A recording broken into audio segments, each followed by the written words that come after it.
Wabarakatuh. Balik lagi bersama channel Bunda Dosen. Nah, di pertemuan 10 ini Ibu akan bahas tentang materi malware untuk mata kuliah keamanan data dan sistem informasi. Jangan lupa sebelum kita lanjut untuk mempelajari materi hari ini, klik loncengnya ya, nyalakan notifikasinya supaya kalian bisa mendapatkan notifikasi update dari materi-materi Ibu dan juga dari penambahan materi untuk beberapa mata kuliah lain. Oke, baik, di pertemuan 10 kita bahas tentang malware. Apa sih itu malware ya? Malware ini adalah setiap kode komputer yang dapat digunakan untuk mencuri data, melewati kontrol akses, serta menimbulkan bahaya atau merusak sistem sebuah jaringan gitu ya. Nah, ini ada beberapa jenisnya. Ada yang spyware, adware, virus, worm, ransomware. Nah, yang beberapa waktu lalu ransomware pernah menyerang di beberapa instansi pemerintahan yang ada di Indonesia. Ya, Trojan Horse, Mid-M, Man in the Middle, Mid-Mo, Man in the Mobile, Bot, Scareware, dan Rootkit. Nah, ini adalah malicious software atau yang biasa disingkat dengan malware. Malware ini bisa menimbulkan bahaya, merusak sistem komputer kita, sehingga bisa saja sistem komputer itu mati dan kita tidak bisa menggunakan sistem itu kembali gitu ya, sebelum kita bisa menemukan kode komputer yang dapat melakukan recovery terhadap sistem itu sendiri. Oke, di samping malware ada lagi yang namanya spyware. Namanya juga spy ya, berarti menyusup. Apa yang disusup ya? Perangkat komputasi kita untuk bisa saja mengambil data yang ada di sebuah sistem, kemudian mencuri data dari penggunaan internet dan juga informasi-informasi lainnya yang bersifat sensitif atau rahasia ya, itu dinamakan spyware. Jadi ada ibaratnya penyusup yang masuk ke dalam perangkat lunak kita. Spyware biasanya diklasifikasikan sebagai jenis malware ya, malware yang jahat ya, yang dapat mengakses sebuah sistem komputer sehingga bisa merusak komputer itu.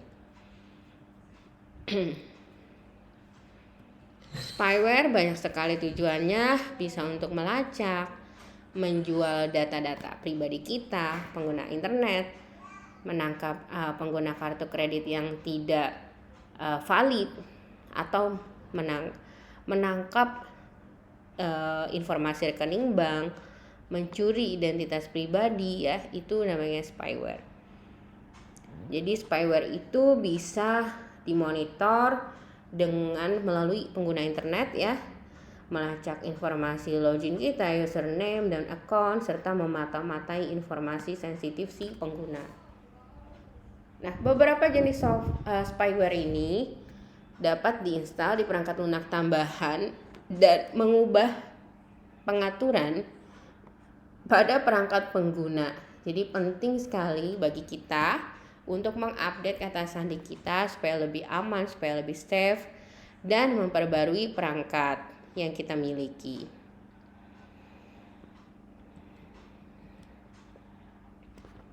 Mengapa sih spyware berbahaya? Ya, pertama, karena spyware itu bisa merusak ya, atau menghabiskan resource, sumber daya sistem komputer kita. Jadi membuat hard disk kita itu menjadi full memorinya supaya kita tidak bisa menggunakan komputer kita lagi. Kemudian yang berikutnya adalah dapat mengganggu privasi kita dengan dia menyusup. Jadi dia mengenali data-data informasi penting pribadi kita seperti username, account, dan lain sebagainya ya. Nah, biasanya spyware ini dia menginstal program yang disebut dengan keylogger. Jadi program tersebut yang merekam aktivitas pengetikan tombol di keyboard dan mengirimkannya kepada pihak yang melakukan spyware.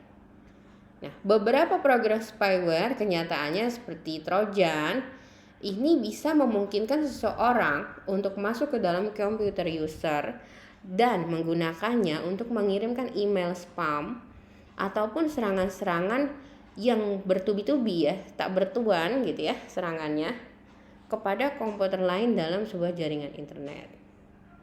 Jadi ini sangat berbahaya sekali. Nah, bagaimana sih penyebaran tersebut dapat kita cegah? Pertama, kita harus memperhatikan file-file apa saja yang di-download atau dijalankan. Jadi, kalau ada file-file yang sumbernya tidak jelas, termasuk web link gitu ya, atau program yang dikirimkan via email atau messenger, nah itu lebih baik kita abaikan saja. Jadi mencari informasi tentang software ada baiknya di situs software tersebut ya. Juga kita tidak melakukan browsing ke situs-situs yang berbahaya seperti situs porno, situs judol ya. Sekarang ini situs penyedia crack, situs penyedia software yang tidak umum. Jadi lebih baik kita kalau mau mendownload sesuatu langsung saja dari sumber yang terpercaya.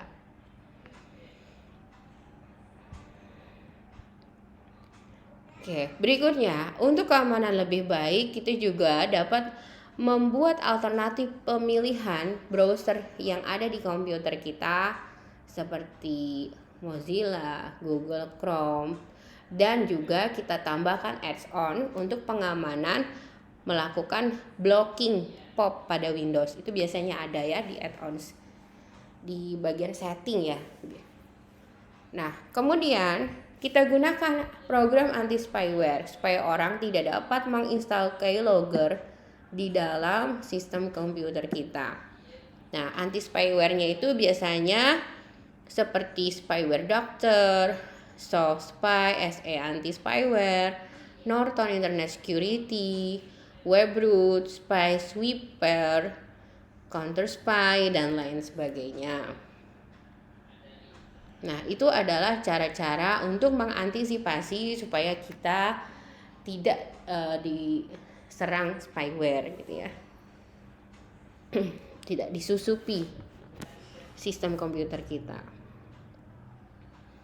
Yang berikutnya adalah adware. Adware ini advertising support software.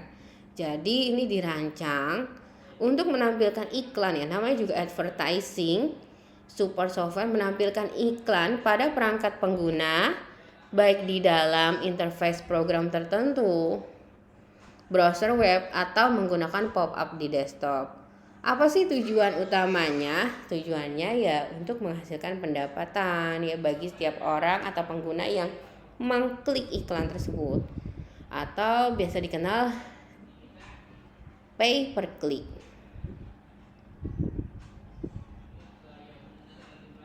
Jenis-jenis adware, ada adware yang sah, disebut dengan legitimate adware.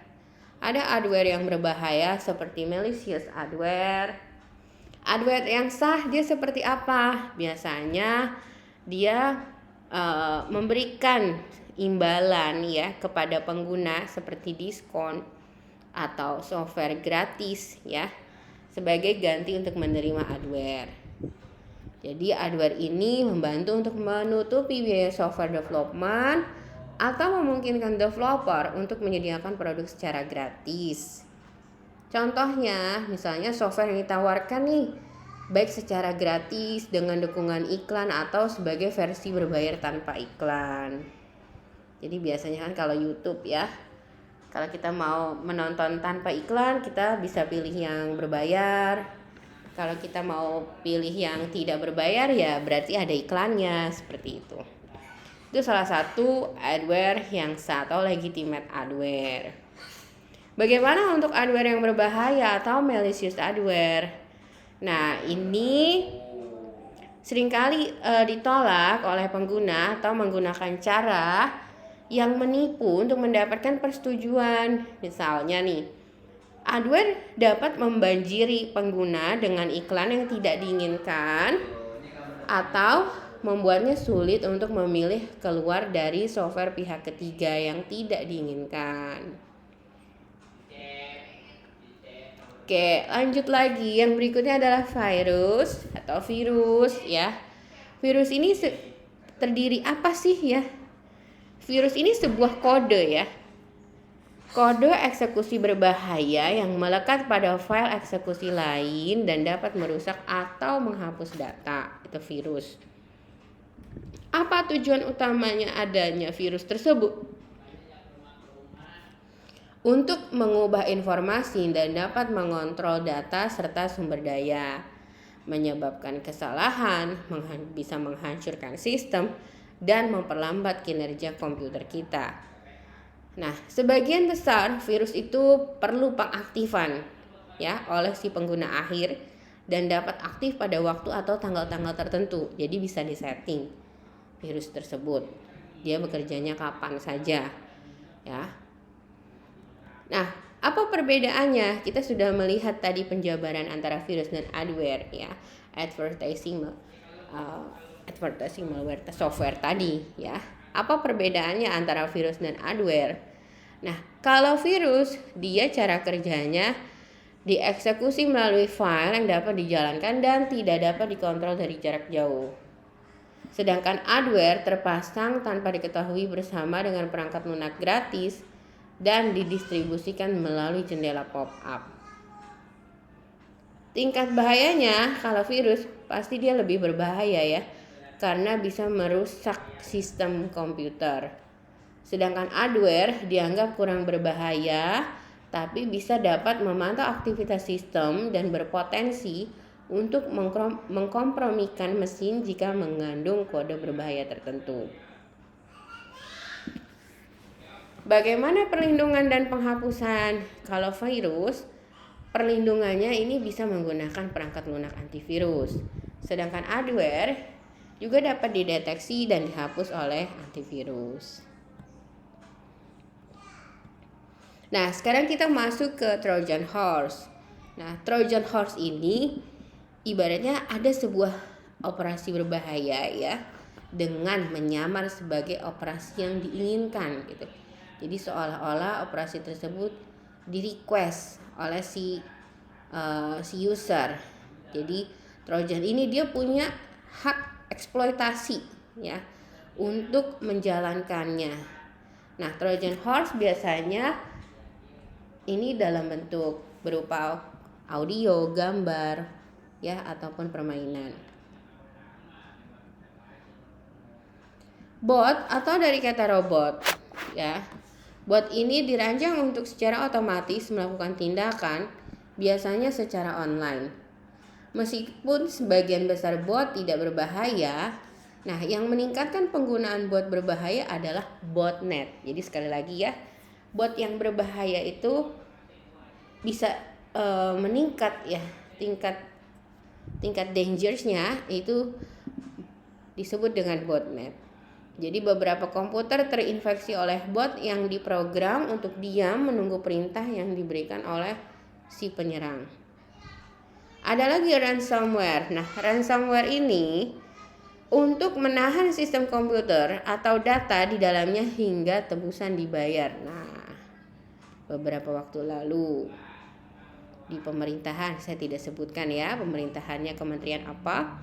Nah, itu pernah data sistem kita dilakukan ya di spyware dulu, kemudian dikasih ransomware ya, sehingga benar-benar mati total komputer dan departemen tersebut tidak dapat melakukan pekerjaannya seperti biasanya ya. Apa kerugiannya? Kerugiannya ya diminta kita diminta dengan tebusan uang sekian miliar ya. Dan lucunya hal tersebut ya ternyata departemennya tidak pernah melakukan pembackupan terhadap pekerjaan-pekerjaan mereka gitu ya. Jadi itulah yang disebut dengan ransomware. Jadi sampai dengan membuat sistem komputer itu benar-benar mati total. Dan data-datanya dipegang oleh si penyerang tersebut.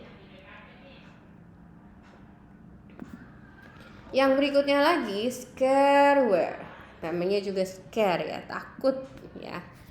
Jadi scareware ini memasukkan jendela pop-up yang menyerupai jendela dialog sistem operasi. Nah, jendela ini menyampaikan pesan palsu yang menyatakan bahwa sistem beresiko atau perlu menjalankan program tertentu agar kembali beroperasi secara normal. Lalu rootkit. Rootkit ini untuk mengubah sistem operasi untuk membuat backdoor. Jadi penyerang kemudian menggunakan backdoor untuk bisa mengakses komputer dari jarak jauh. Itu rootkit. Ada lagi worm. Nah, worm ini hampir sama seperti virus ya. Dia cara kerjanya memperlambat sistem jaringan ya. Virus memerlukan program host agar dapat berjalan, namun kalau worm dia aktif sendiri, mengaktifkan diri sendiri maksudnya. Lalu ada lagi MITM, man in the middle. MITM memungkinkan penyerang mengambil alih kontrol perangkat tanpa sepengetahuan pengguna. Jadi dengan tingkat akses tersebut, penyerang dapat mencegah dan mengambil informasi pengguna sebelum dikirimkan ke tujuan.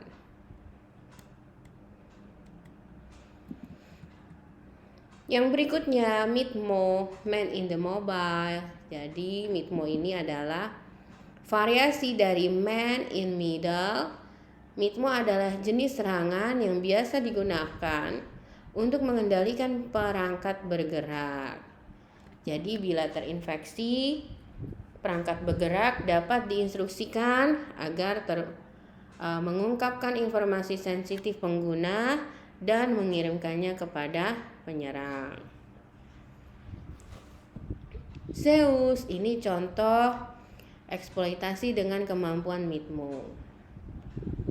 Memungkinkan penyerang dengan diam-diam mengambil pesan SMS verifikasi 2 langkah yang dikirimkan kepada pengguna. Nah, kita harus mengetahui nih kalau komputer kita atau sistem komputer kita memiliki gejala-gejala malware, sehingga kita bisa melakukan sesuatu tindakan yang sampai tidak terjadi hal-hal yang tidak diinginkan. Seperti apa saja gejala malware tersebut? 1. Penggunaan CPU meningkat ya.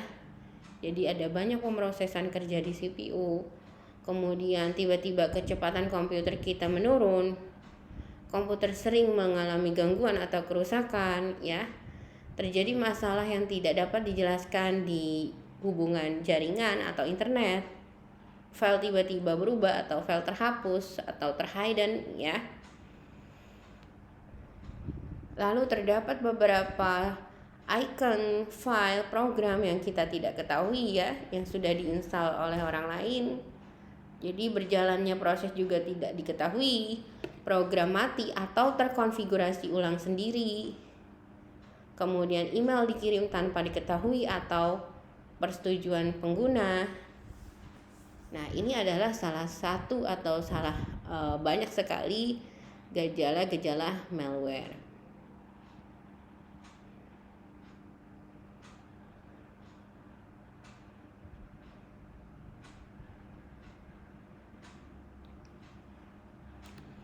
Oke, kita lanjut lagi. Cara penularan malware. Umumnya malware itu kan masuk melalui kita sebagai pengguna internet ya. Jadi bisa saja nih seseorang yang membuka website dan secara tidak sengaja menerima sebuah peringatan dan dia melakukan aksi yang dikehendaki oleh atau yang diminta oleh si pembuat website tersebut. Lalu itu yang pertama. Yang kedua, malware bisa juga menular lewat beberapa software yang digunakan seperti pertukaran file, video, musik, gambar, dan sebagainya. Nah, ini akibat dari malware yang pernah terjadi. Jadi di tahun 2017, menurut Norton Cybersecurity Insight Report Global Results, sebanyak 978 juta orang di 20 negara terkena dampak cybercrime. Lalu korban kejahatan dunia maya secara global kehilangan 172 miliar dolar. Dan spyware adalah salah satu ancaman paling umum di internet. Ya, ini dapat dengan mudah menginfeksi perangkat komputer kita atau mobile dan mungkin sulit untuk diidentifikasi. Oke, mungkin sampai sini Ibu cukupkan ya. Ini ada beberapa latihan soal. Ada beberapa latihan soal, nanti kalian bisa jawab ya. Bisa jawab di MyElnusa di ruang diskusi ya. Nomor 1, software yang digunakan untuk mencari data pribadi pada sebuah komputer dan menjadikan komputer korban sebagai mata-mata tanpa diketahui pemiliknya adalah A. Spam, B. Trojan, C. Spyware, D. Virus, E. Adware.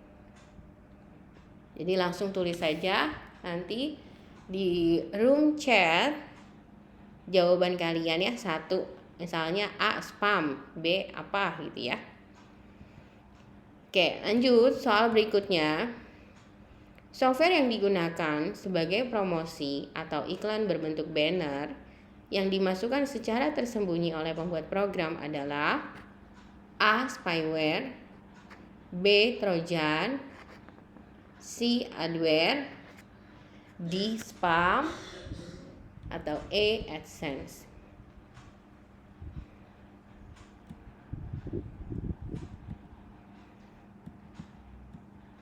Lanjut, nomor 3.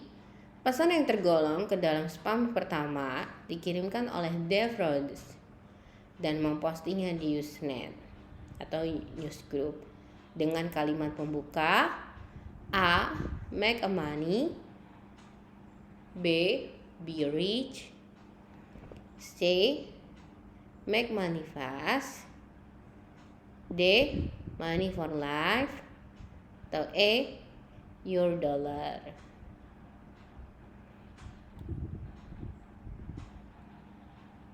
Baik, cukup.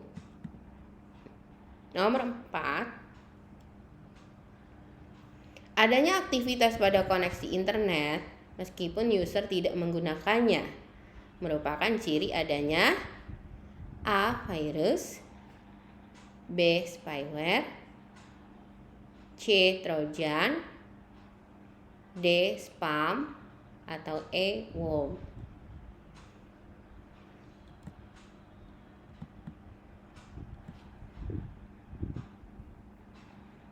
Nomor 5, spam pertama terjadi pada jaringan ARPANET sebelum internet terbatas dalam lingkup militer dan akademis dilakukan oleh pekerja A. DEC, B. NEC, C. IBM, D. Microsoft, atau E. Netscape. Baik, Ibu rasa cukup ya materi kita pada pertemuan 10 ini. Terima kasih sudah menyimak hingga akhir. Jangan lupa yang belum menyimak, wajib kalian menyimak hingga akhir supaya kalian bisa paham tentang materi pertemuan 10 ini tentang malware. Jangan lupa untuk like dan subscribe ya. Terima kasih, Ibu cukupkan. Wassalamualaikum warahmatullahi wabarakatuh.